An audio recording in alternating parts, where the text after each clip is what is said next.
할렐루야! 11월 23일 목요일입니다. 잠언 말씀 21장 15절부터 끝절 31절까지 말씀을 읽고 은혜 나누도록 하겠습니다.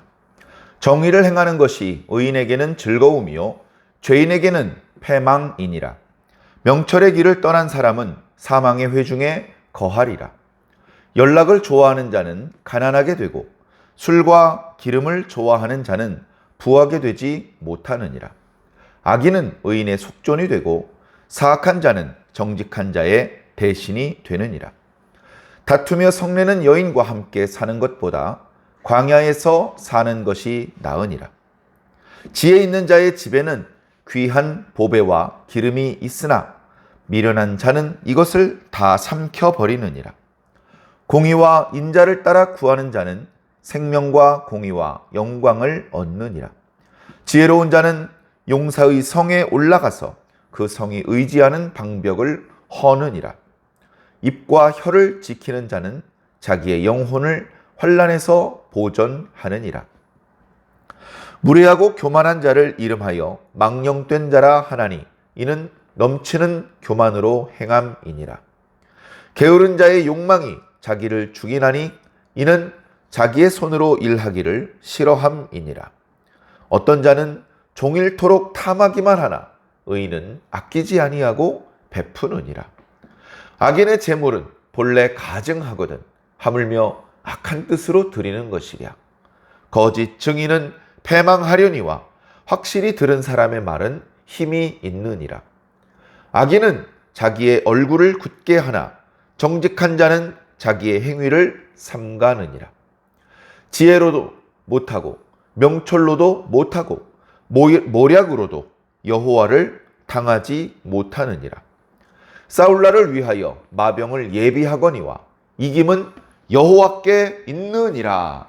아멘.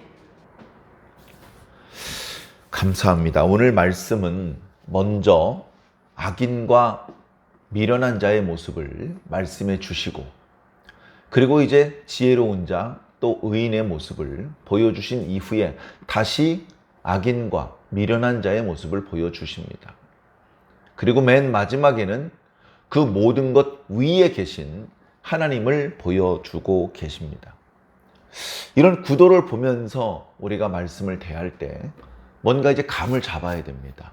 우리가 어느 편에 서야 되는지, 지금 세상은 어떤 상황인지. 간혹 의인과 악인 이런 식으로 이야기를 하니까 세상이 100명에 살면 50명은 의인, 50명은 악인이다. 이제 이런 막연한 생각을 가지는 경우들이 많이 있습니다.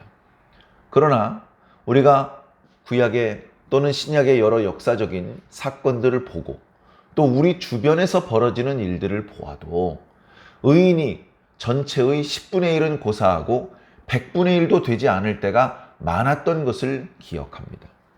대충 도매금으로 교회 근처에 왔다 갔다만 했던 사람도 의인으로 친다면 세상 모든 사람이 의인이죠. 저녁에 동네에 빨간색 네온 십자가를 본 적이 있는 사람은 천국에 간다. 그럼 천국에 못 갈 사람이 어디 있겠습니까? 그러나 사실은 교회에 등록해서 헌금을 드리고 주일 예배를 드리고 나름대로 신앙생활을 꽤 오래 했음에도 불구하고 하나님께서 보실 때 합당하지 않는 자가 많이 있다는 것입니다.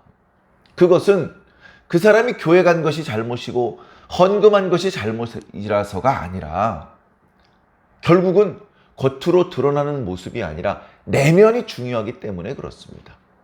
그 내면이 진심으로 하나님을 경외하고 악에서 떠난 삶을 살았느냐? 아니면 겉으로는 그리스도인인 척하지만 사실은 세상 사람이나 다름없는 그런 가치관에 젖어서 살았느냐? 그것을 사람은 속일 수 있지만 하나님을 속이는 것은 불가능합니다. 그래서 이 잠언의 말씀이 우리에게 어떻게 보면 여러 교훈이 될 수 있는 말씀입니다. 아, 이런 거구나. 아이고, 우리가 의인이 아니라 의인인 척하며 살았던 거구나. 이런 부분은 아이고, 진짜 의인이 되려면 더 노력해야 되는구나. 하나님은 무서우신 분이구나. 하나님의 눈은 감출 수 없구나. 그런 것들을 우리가 느끼면서 그저 평범한 잠언의 말씀 몇 구절을 읽어 내려갔을 뿐인데 하나님께 대한 두려운 마음이 더 커지고 일상생활 속에서 더 하나님 백성답게 살 수 있는 조심성이 생기고 세상 사람과 그렇지 않은 사람을 분별할 수 있는 기준이 확고해지고 이 사람 의인이야 악인이야 아리까리하네, 그렇게 아리까리하게 살던 사람이 확실한 의인으로 살 수 있도록 도와주는 그런 귀중한 말씀인 것 같습니다. 그래서 지혜로운 자를 묘사해 주시는 말씀이든 미련한 자를 묘사하시는 말씀이든 우리가 그 말씀 속에서 지혜와 교훈을 얻어서 부지런히 움직이고 부지런히 깨달아서 날마다 더 좋은 모습으로 성장하고 변화가 되어야 할 것입니다. 자, 오늘 말씀 앞부분에 먼저 악인들의 모습이 묘사되고 있는데요. 자, 악인들은 어떤 상황입니까? 패망을 향해 달려가는 사람들입니다. 자, 의인들은 위급한 순간에도 하나님께서 건져주십니다. 의인들은 하나님께서 좋은 곳으로 채워주십니다.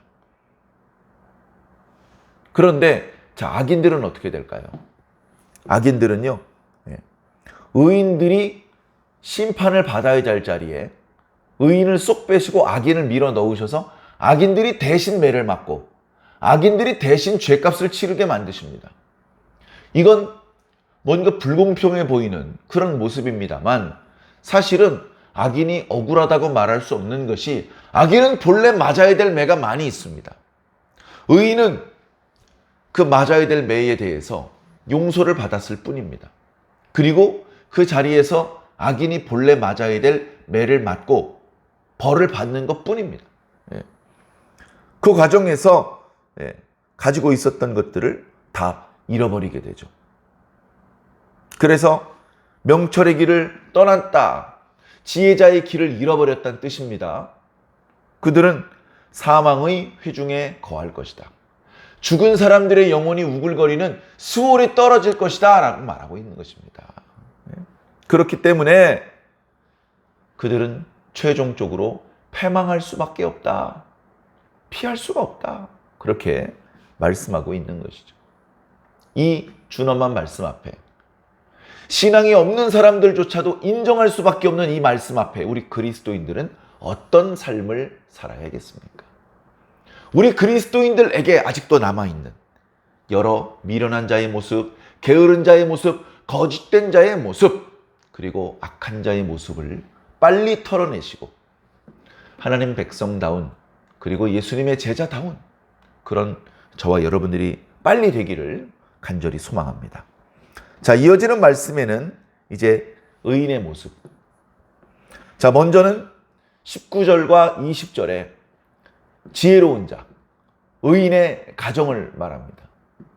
의인의 가정에서 다투는 사람이 있으면 힘들어지는데 그 사람과 다투어서 싸워서 이겨가지고 평화를 얻는 것이 아니고 조용히 움막으로 나갑니다. 조용히 광야로 나가요. 다투는 아내와 사는 것은 괴롭다. 이런 식의 말씀이 벌써 3번째입니다. 다투는 아내와 함께 사는 것은 물이 연하여 떨어지는 것과 마찬가지다.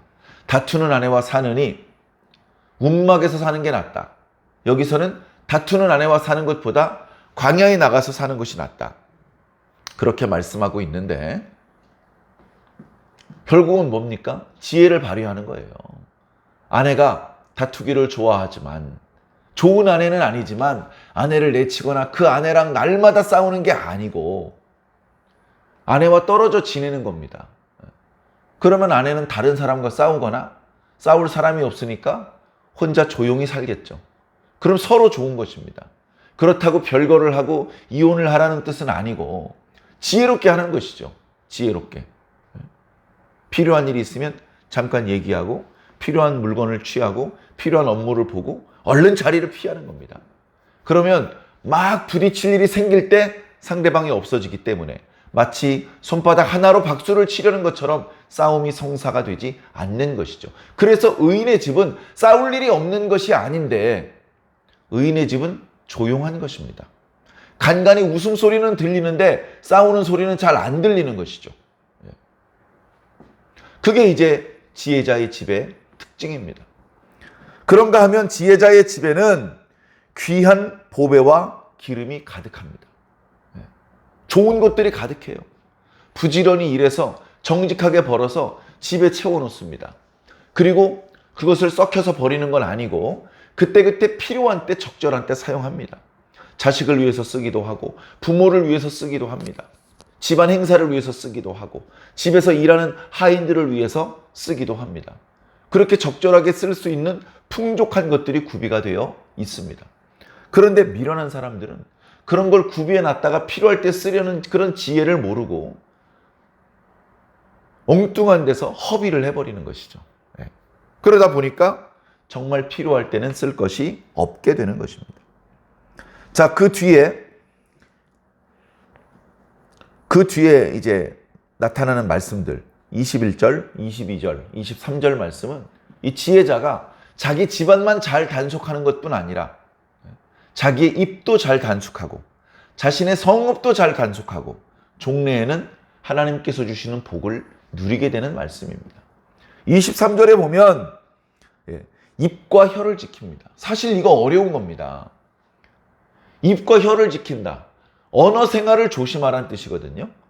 이 언어 생활은 그 사람의 영혼에서 나옵니다. 마음과 생각에서 나옵니다. 마음과 생각이 완전히 깨끗한 사람은 아무 말이나 해도 됩니다. 아무 말이나 해도 좋은 말이 나올 수밖에 없습니다. 그러나 마음속에 상처가 있고 분노가 있고 울분이 있고 억울함이 있고 악의가 있고 이러면 입을 열어서 좋지 않은 게 막 쏟아져 나오는 거죠. 좋지 않은 게 쏟아져 나오면 그러면 그렇게 속에 악한 것이 있던 사람은 깨끗해지느냐? 하나도 안 깨끗해져요. 그 사람의 악한 건 그대로 있고 그 사람의 악한 말을 들었던 사람 마음속에 악한 것이 또 쌓입니다.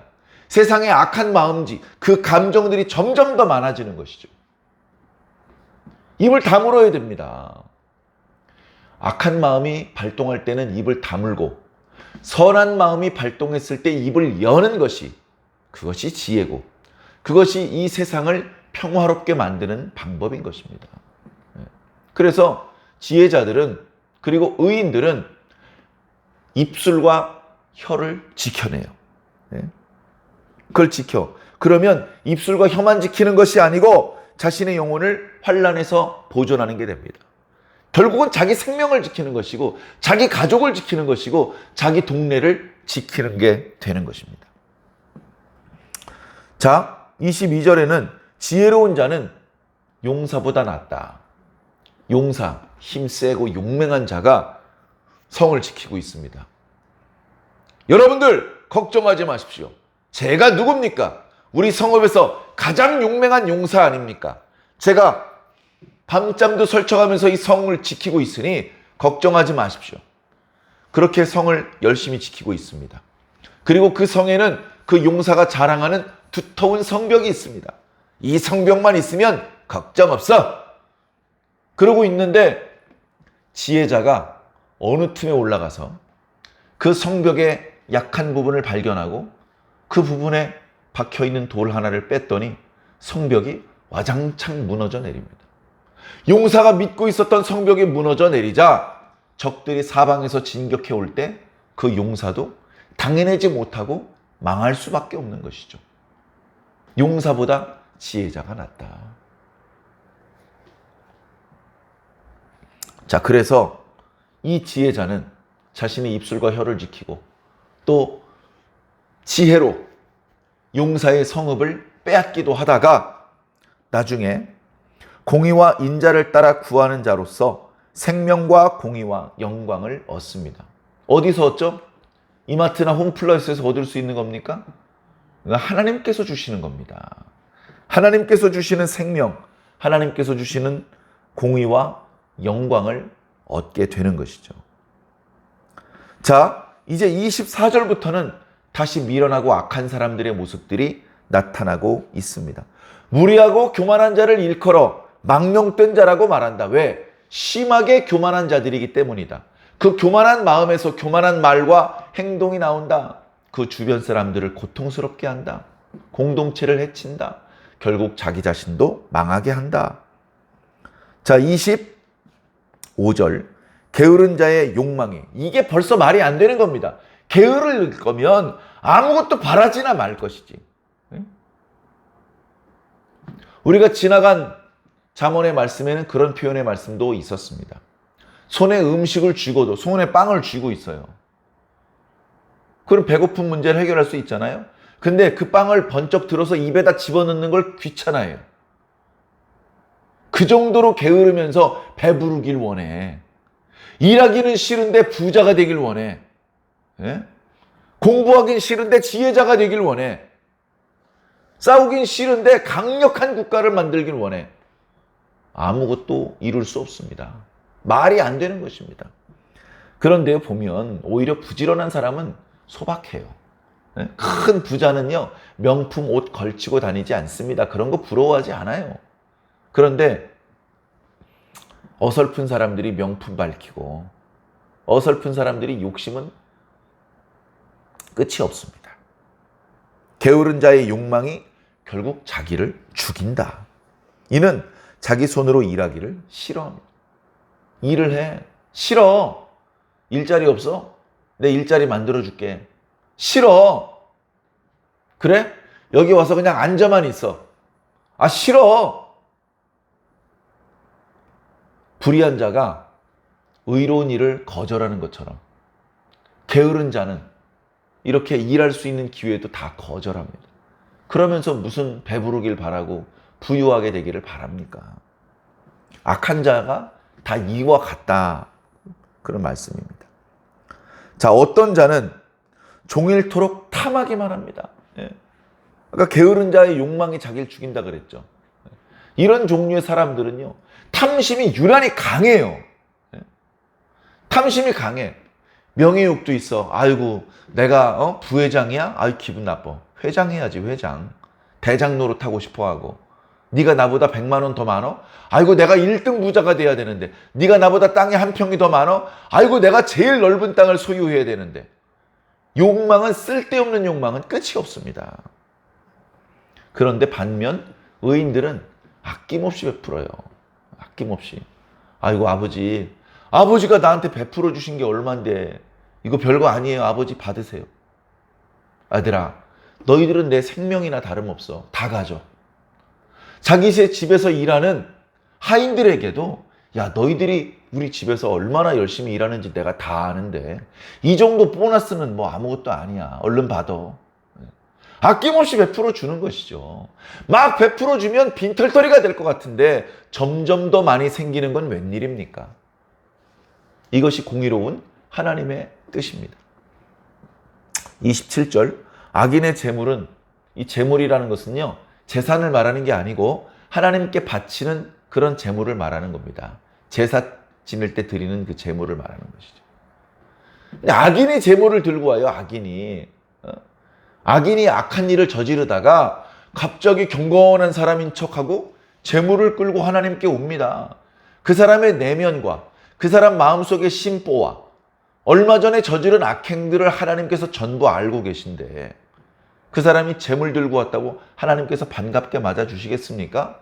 그 사람의 내면을 모르는 제사장은 반갑게 맞이할지도 모릅니다.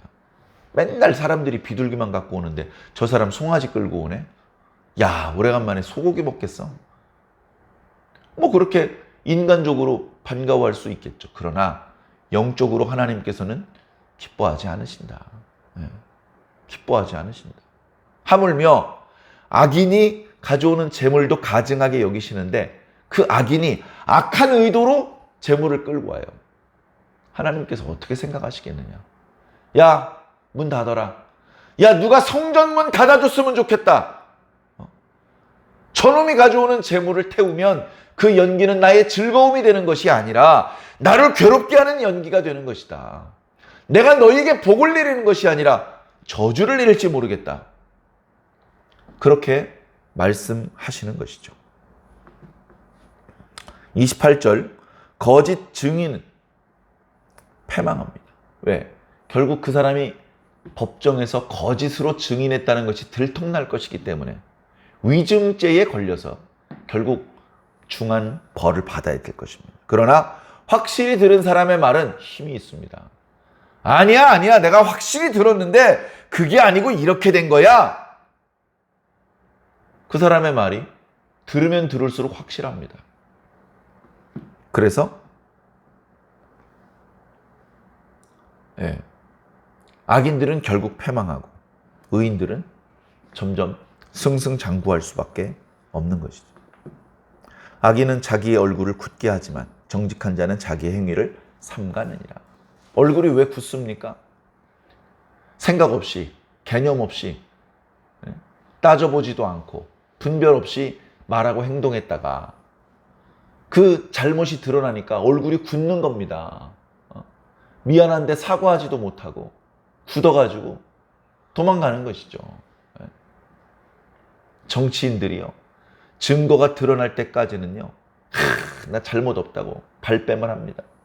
이건 정치적인 술수다, 모함이다. 그랬다가 증거가 드러나잖아요. 숨어요. 숨어. 변명거리가 없을 때 숨어버려요. 잠적을 해버립니다. 외국으로 나가버리기도 하고. 얼마나 부끄럽습니까? 자, 맨 마지막 30절과 31절. 지혜로도 명철로도 모략으로도 여호와 하나님을 당할 수는 없다. 하나님을 이길 수 없다는 겁니다. 하나님을 이길 수 있는 사람은 없습니다. 무조건 하나님이 이기십니다. 그러니 하나님과 겨루어서 싸우는 하나님 상대방이 될 것이 아니라 하나님의 편에 서야 됩니다. 하나님의 편에 서야 됩니다. 그러면 연전연승할 수 있습니다. 다윗이 연전연승했죠. 어떻게 그럴 수 있었습니까? 대충 싸워도 이길 수 있는 막강한 군사력과 신무기가 있어서 그랬습니까? 제갈량과 같은 모사가 있어서 그런 것도 아니고 하나님 편에 서 있었기 때문에 그렇습니다. 하나님께서 다윗이 이기는 걸 원하셨기 때문에 다윗은 이길 수밖에 없는 것이죠. 사랑하는 성도 여러분, 우리도 계획하는 것마다 성사되고 꿈꾸는 것마다 성취되고 그러면 얼마나 좋겠습니까?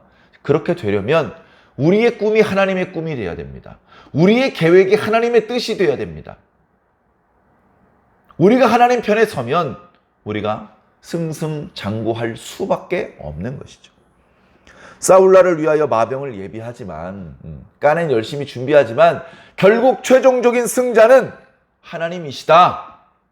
누가 더 많이 준비했다, 조금 준비했다, 그걸로 성패가 갈려지는 것이 아니고 하나님이 어느 편에 서 계시냐에 따라서 승패가 갈리는 것이다.